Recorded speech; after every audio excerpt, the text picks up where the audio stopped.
मैं doctor Virendra Kumar, assistant professor department of history, GP college Ramgarh, आज पुनः आपके समक्ष मैं अपना वीडियो लेक्चर लेकर के प्रस्तुत हूँ, जो कि यह UG BA part 1 paper 2 history honours के छात्रों के लिए है।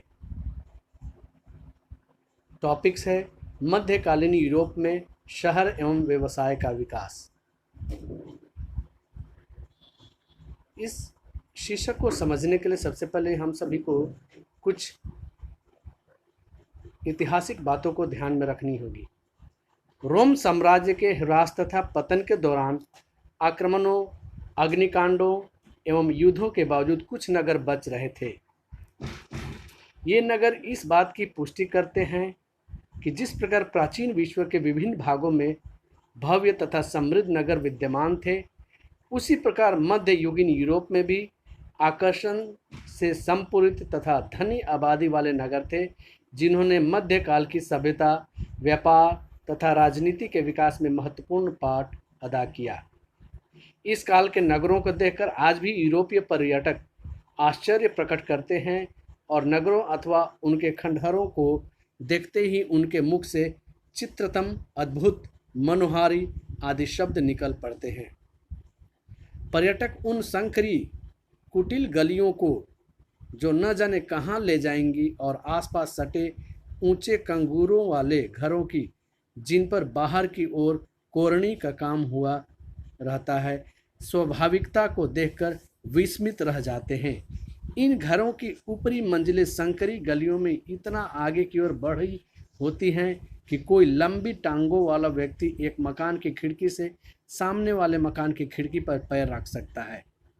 इन संयुक्त घरों तथा दुकानों में से बहुतों के आगे अब भी दुकानदार के व्यवसाय की सूचना देने वाले मनोहारी छोटे छोटे चिन्ह रंगे रहते हैं।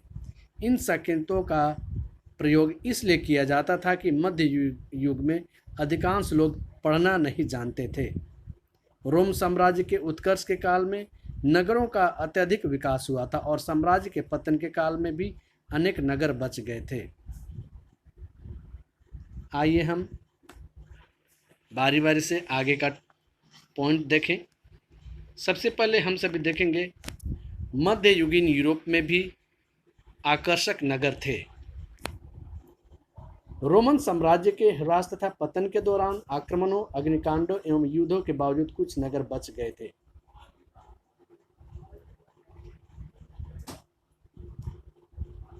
ये मध्यकालीन सभ्यता, व्यापार तथा राजनीति के विकास में महत्वपूर्ण भूमिका अदा किए। इस काल के नगरों को देखकर आज भी यूरोपीय पर्यटक आश्चर्य प्रकट करते हैं। रोमन साम्राज्य के उत्कर्ष के काल में नगरों का अत्यधिक विकास हुआ था। नगरों में रोम सर्वाधिक आकर्षक और भव्य था। इसके साथ ही साथ पूर्व में कुस्तुनतुनिया से लेकर के पश्चिम में लंदन तक अलेक्जेंड्रिया, एंटियोक, कार्थेज, लियोन्स भी कम महत्वपूर्ण नहीं थे। साम्राज्य के ह्रास के समय वे ही नगर बच पाए जो नदियों या समुद्र या दलदल की प्राकृतिक रक्षा के स्थान पर बसे हुए थे। Florence, Naples, Paris, मार्सेलिस, tours, London तथा क्विंस्टर जैसे नगर रोम साम्राज्य के दिनों में वाणिज्य के केंद्र थे। हालांकि वर्षों के दौरान उनकी आबादी बहुत घट गई थी, फिर भी बचे रह गए। रोमन नगरों का विनाश वस्तुतः बर्बर जातियों के आक्रमण के कारण हुआ।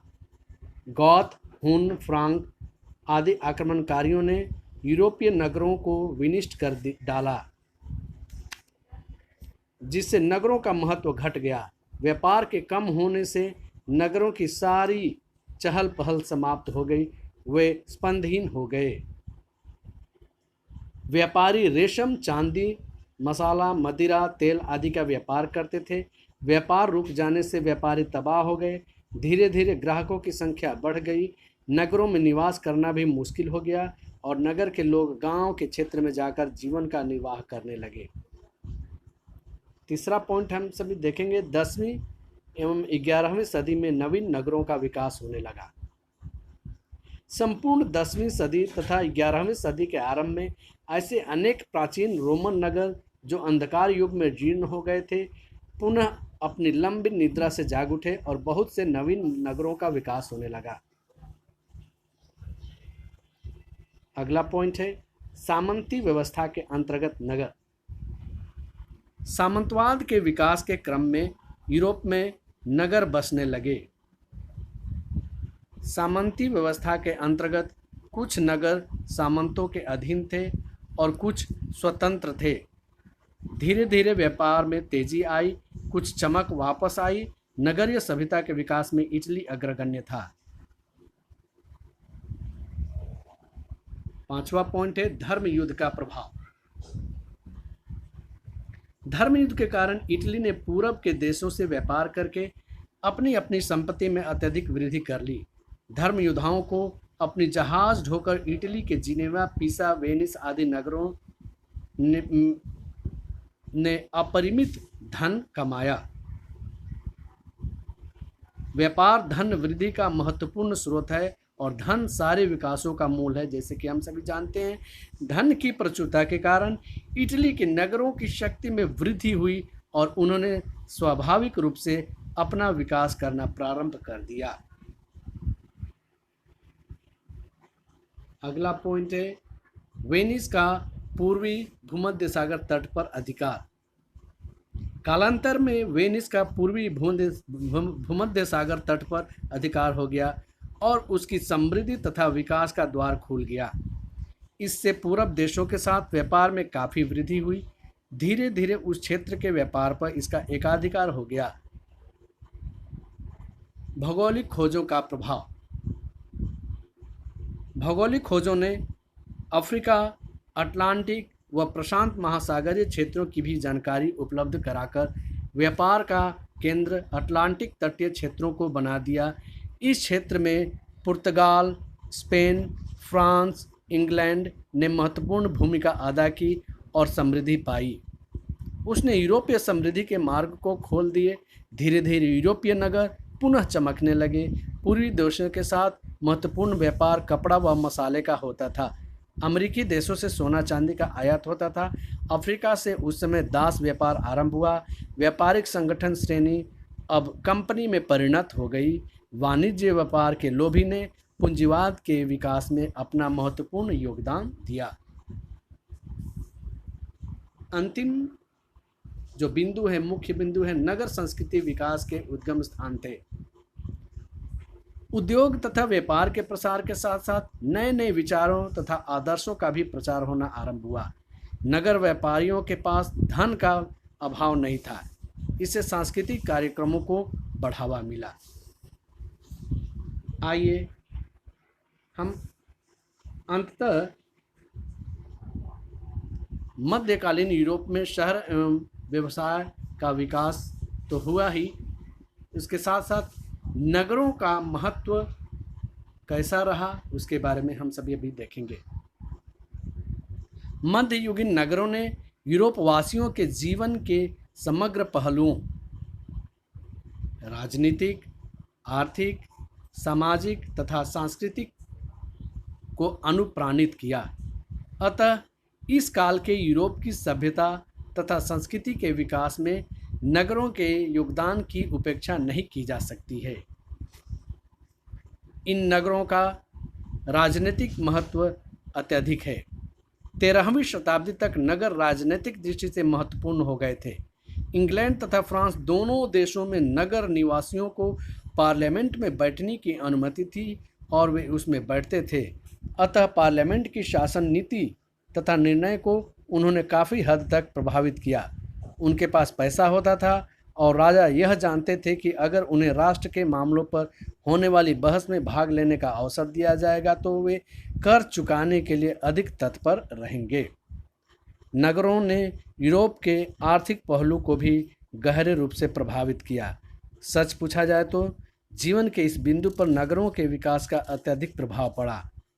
नगरों के मध्य युग में अनेक आर्थिक सिद्धांतों तथा आदर्शों का निरूपण कर आधुनिक जगत की अर्थव्यवस्था की पृष्ठभूमि के निर्माण में योगदान किया। नगरों ने श्रम को अधिक महत्व दिया, जिससे दासता तथा कामयापन का सनह सनह विलोप होने लगा। नगरों में निर्मित व्यापारिक श्रेणियों तथा श्रेष्ठी निकायों ने नगर के प्रशासन को भी समुचित रूप से प्रभावित किया।